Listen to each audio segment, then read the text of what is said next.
Hello, everyone. My name is Kenton Kavescu. I'm an ex-BCG consultant, an ex-Googler, and the founder of Rocketblocks, an online platform that helps candidates prepare for interviews.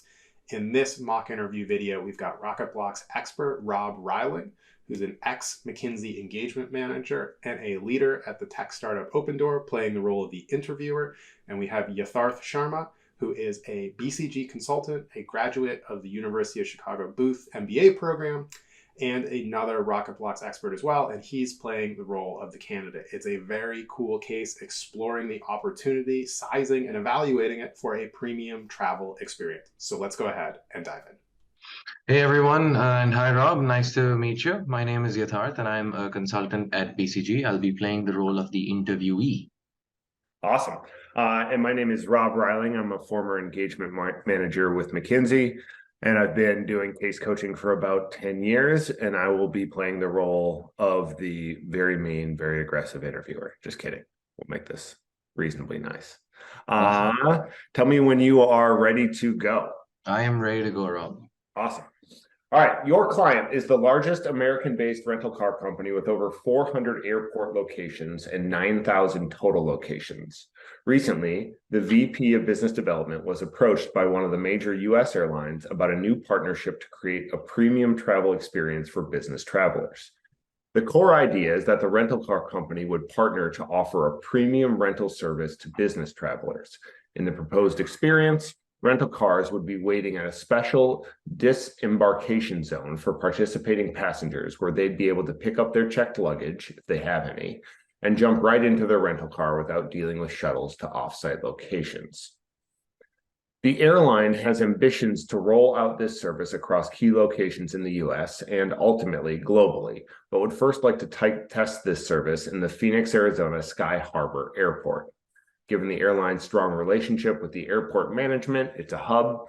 They've already secured permissioning from the real estate for the real estate needed for the special embarkation zone. The airline has asked your client to respond by the end of next quarter and requested that they indicate how much they'd be willing to pay to be the exclusive provider of this service for the first year at Sky Harbor. Your client needs help in determining, one, whether he should pursue the partnership, and two, what they should pay to lock in the rights to the program.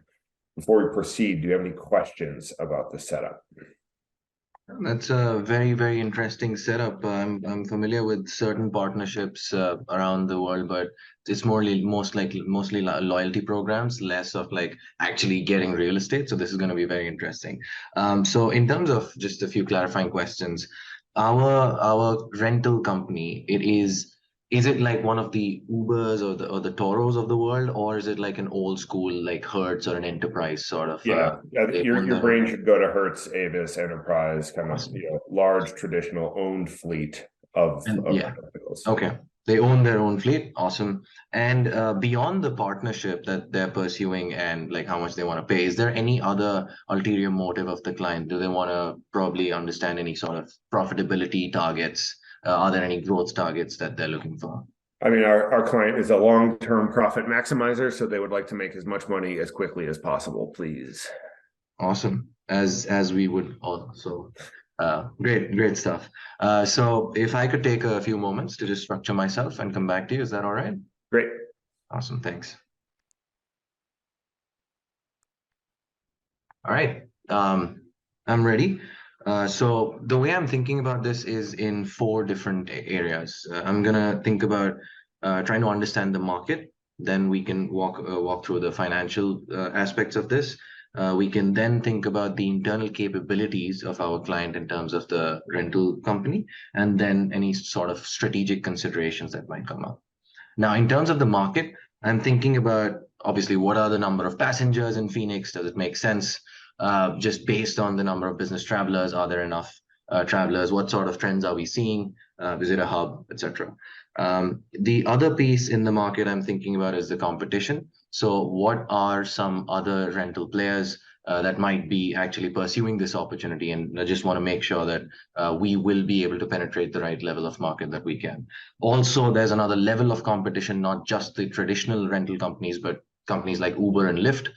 They've been taking up a lot of the rental companies' market share because people can often just rent using the app, or people don't rent, they just go for rideshare. Especially business travelers, it's like just a one-time trip, so you don't really worry about it. So I'd like to explore that a little bit.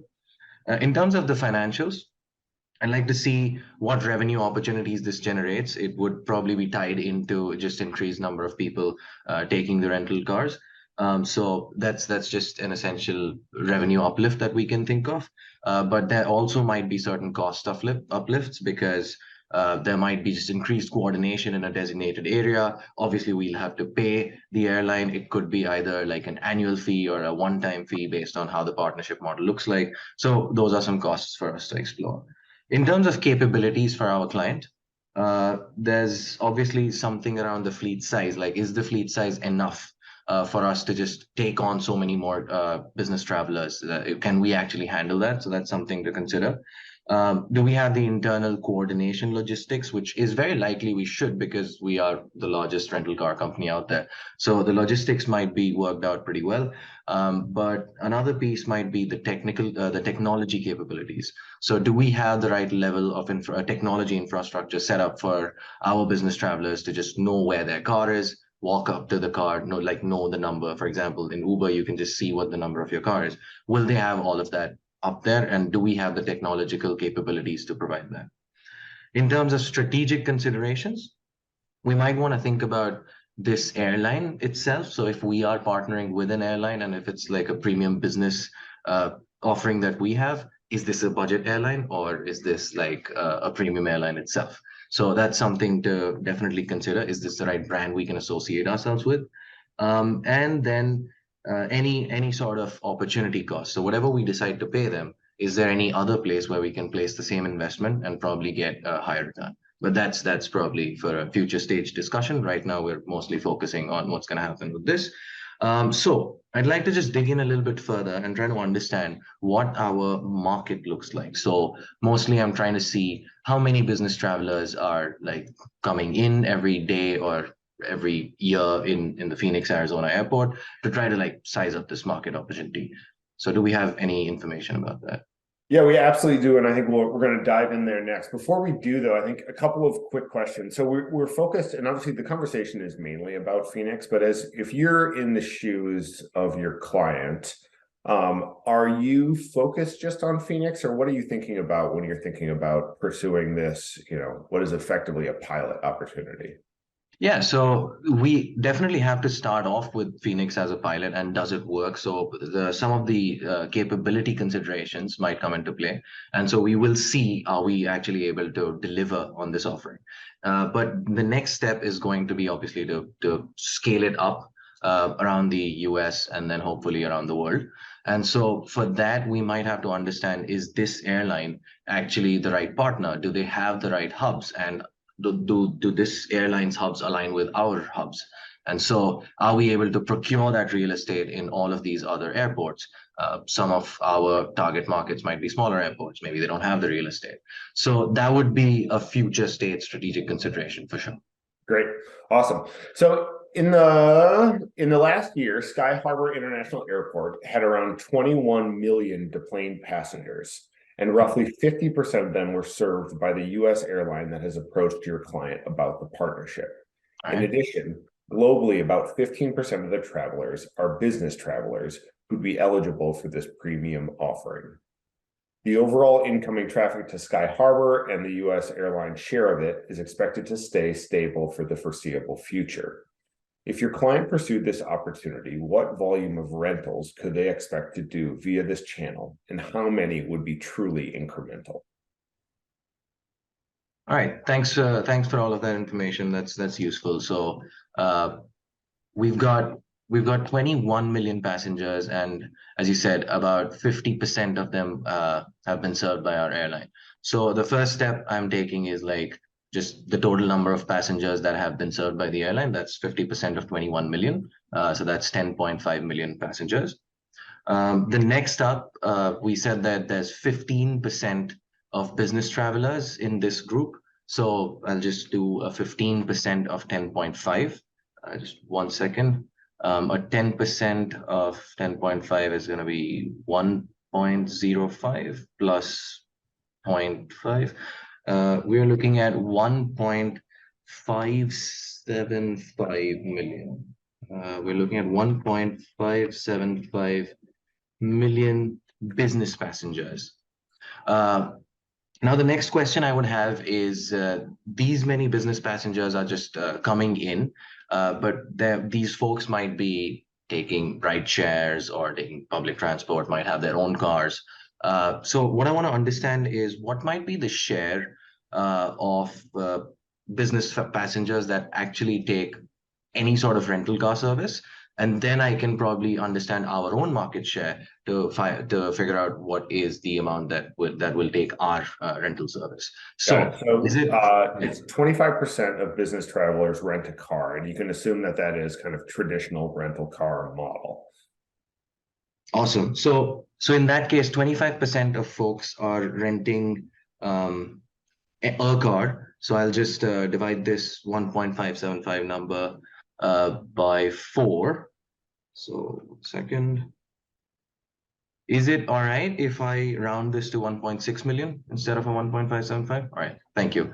So a 1.6 million divided by 4, that's 400,000 passengers, business travelers that will take a rental car. So the next piece is going to be for us to understand what are the number of what is the market penetration that we have currently, and then hopefully what we will have expanded up to. So for that, either we may have the information on our penetration already, or is there any information around what is the competitive landscape and like what are the players? How Yeah, large? let's assume that there are 4 other players, so 5 total players, and let's assume that we all have an equal share of the business traveler segment, though that might be a conservative assumption given our size. Okay, so assuming we have an equal share, that is what we will get for existing. So I'll just very quickly do our existing opportunity, and that is what our existing market is anyway. So that's 400,000 times 1/5, or 400,000 times 20%, and that is 80,000 passengers that we have currently. Is there any idea of how many more passengers we can pick up if we are offering this premium service? I'm thinking maybe like a 10% of uplift. Is that a fair assumption? Yeah, I mean, I would say in terms of like relative share, we think this is going to be pretty impactful. So let's think about it in terms of like a 25% uplift. A 25% uplift on top of the 20% that we already have. Of relative share, right? So not percentage points, but percent. Okay. So okay, the way I'm thinking about it, then our final share becomes 25% instead of 20% that is currently. Okay, right. Understood. And so in that case, our 25% of 400,000, I'm looking at 100K passengers. So there's an uplift of 20,000 passengers. So to sum up, with these assumptions, it seems like we will get about 20,000 passengers. And just to be very clear, this is an annual figure, right? Like the 21 million people were per year. So we're looking at 20,000 extra rental customers per year. That's actually quite helpful, and I feel like we've covered our market bucket pretty well. So if okay with you, I think it might be a good time to start considering any sort of like maybe figuring out what our revenue model is, so we can scale this up and see how much money we gain to make, and then maybe look at costs. Does that sound good? Yeah, absolutely. I think we will get into that and also understand kind of like within our operations whether or not this is going to work, kind of to your point on kind of our capabilities. On that 20,000 number though, like I like the math, right? I think it was, solid estimates. I think I have 2 questions for you. Right. Question number 1 is what are the assumptions that we have made which you think really drive the answer and which we should have our kind of eyes on if they, that because they really drive the outcome? Yeah, so I think one of the major assumptions I would say is the uplift. Like we are assuming that we will get an additional, essentially, like we'll get a relative 25% share where we currently have about 20%, which you also said is a conservative estimate. So I feel like this is a very important number. Yep. On top of that, I still get a feeling that maybe this is a conservative number still, given our size, as you said. And this service, I think about myself, if I really want to rent a car and if I have that shuttle service, I don't have to like check in my baggage. I feel like more people might be coming in, but this is one of the key numbers. I think one more assumption we made earlier is the 25% of all business travelers being taking a rental car. That's something that we might want to test out in the market and just see what the flow is, maybe as a pilot in Phoenix, Arizona. And I'm quite confident that this number will definitely change around the world. In New York, most people would not want to rent a car. They would probably just want to ride share or take public transport. So maybe this is an Arizona specific thing. So this is another number that I would think of testing in different markets. Great. And then kind of a different angle here, right? Like, let's assume that we like the number, right? It's our best estimate today. What do we think about that number? Is it big? Is it small? Is it 20K? Yeah, absolutely. So a 20K number is, this is it's a full 25% up. So that's a huge uplift in our revenue line itself. So I guess the next piece I would like to understand, if this is a good number or a bad number, that we probably want to look at our margins. We probably want to understand how much like cost scale up we'll have to go through and how much we have to pay the airline. But just purely from looking at the number of passengers increasing, a 25% uplift is pretty good. Awesome. So an analyst on your team has been working on the operational impact workstream and put together the following charts to show utilization of vehicles at Sky Harbor Airport. I'll show you this in 1 second.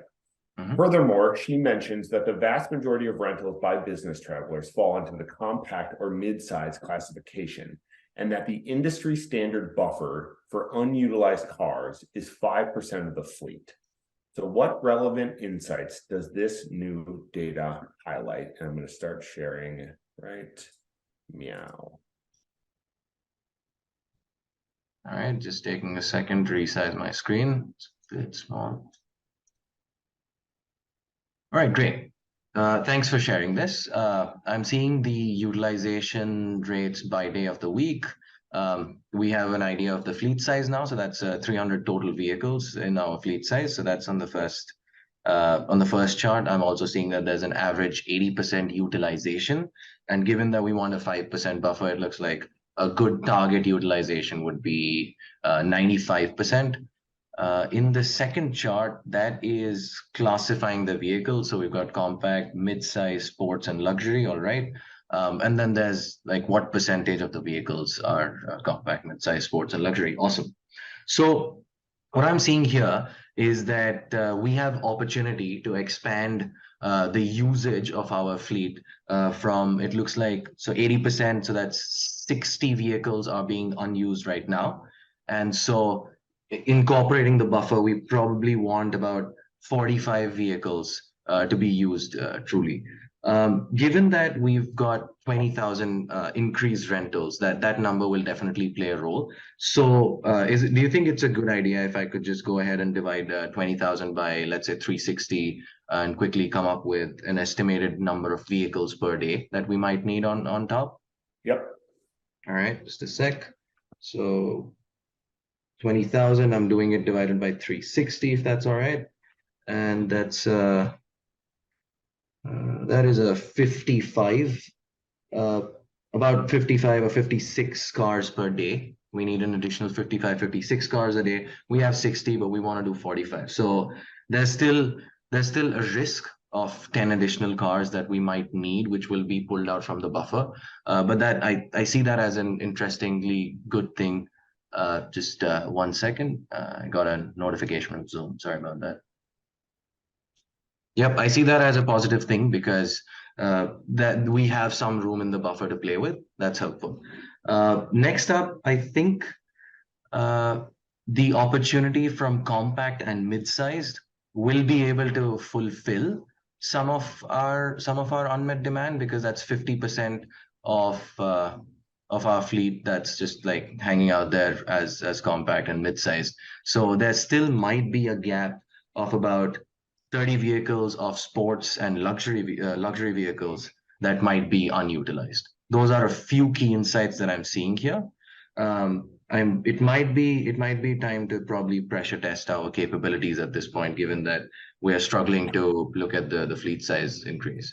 So yeah, so let me just like walk through some of the specific numbers just so I understand where you're at, right?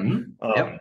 So the total unutilized fleet that we have per day is 60 vehicles. You said that, right? All right. We would like that number to actually be 15, which gives us a space of 45 vehicles that we have, right? Of those 45 vehicles, though, how many of them are likely to be compact and mid-size, which are the areas that that business travelers want? Yeah, fair question. Looking at this chart, it feels like there's going to be 50% off those 45, which will be which will be compact and mid-size, just given the chart on the right. And it's really 50% of the 60, right? Because like the buffer doesn't need to incorporate that. All right, so we've got on a daily basis, we have 30 compact and mid-sized cars that we would be willing to rent out, right? Yes. Okay. Yes. And then, but what is the demand that we think is going to happen from this, from the program? Yeah, exactly. So the demand we see is 55 per day, and we have 30 cars per day. And so we are definitely looking at a gap of about 15 cars. Okay, great. 25 cars, my bad. So I'm going to stop sharing and go on to deal with that gap. So the initial discussion with your client, the initial discussion your client has had with the C-level team about this opportunity has been positive. However, the company is quite conservative with new ventures, and he believes it's unlikely he'll be able to increase the fleet size in Phoenix immediately.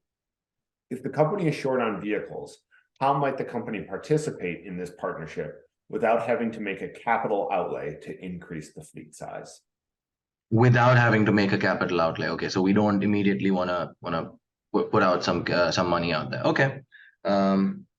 The way I'm thinking about this, I'll think of it from two lenses. Let's take an internal lens and an external lens of ideas that we can use, or of levers that we can pull, essentially.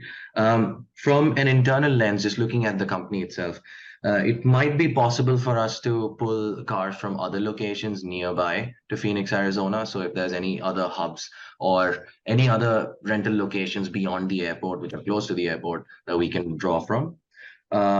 Another option internally is since we do have some sports and luxury vehicles available which are not being used, we could offer them to clients instead of, like, if let's say we run out of the compact and midsize, we could give them sports and luxuries instead, which could be marketed as like a premium offering, like an upgrade of sorts. You know, when a hotel runs out of the rooms that you like, they'll give you the upgrade. So something like that could be an option. Another thing I'm thinking about internally is also dynamic pricing. So if we were able to dynamically price, depends on our technology infrastructure, but if we were able to implement some sort of surge pricing, that could regulate the demand a little bit. From an external lens, there could be opportunity in asking other rental companies that are out there for their fleet, which might be a much tougher thing to do. And like just trying to see if we can contract them. And then another option could be trying to negotiate with the airline to probably provide any spare cars that they might have, or probably ask them for the capital outlay if possible, which is unlikely given that they are asking us to pay for the partnership in the first place, but still worth a shot in negotiating. But I think overall, the best idea here would be trying to either offer free upgrades or just pulling from other locations. I think the internal lens is much better from this situation. So your client was the first rental car company approached with this opportunity, but given that all of their key competitors could offer the same service, the VP wants to understand how much he should be willing to pay to lock up the rights for an exclusive partnership for the first year. And so I got a couple numbers on that. Okay. The average business traveler spends $50 per day on their vehicle, and the average trip length is 3 days. The operations team at the client has already estimated that their typical margin of 25% will drop to 20%, given the additional cost of delivering the vehicles to the specified pickup points and additional staffing at the pickup points. So we're going to make 20%. What should we be willing to pay to pursue this? Okay. Just to clarify, it was 25% margins today, and that goes down to 20% margins, right? Awesome. Right. So the way I'm thinking about this is I wanna size up the $50 per day, 3 day sort of market. And that we have the existing margin and we have the future state margin. So I think I'm just gonna compare the operating profits in one case and the other, and then subtract them and see what the difference is, and essentially that difference should be the willingness to pay. Does that sound like a good idea? Yeah. Awesome. So I'm thinking of the gained margin on the increased rentals, and that's going to be, so we have the 20,000 number times 50 times 3, which is 150 per rental trip. And our new margin is going to be 20%. So I'm looking at a 20,000 times 150 times 20%, which is 600K of a gained operating profit. So that's the upside. And I think the downside now, we will take similar numbers. Our past number of rentals was 80,000. And so 80,000 times $150 for each full trip times 20 minus 25. So that's, the loss, just calculating the loss. So we will look at 20 minus 25. So 5% margins. And that number, just 1 second, 8 times 150, 5%. That number is also 600K. Very interesting. So our willingness to pay, just based on these estimates, is a net zero.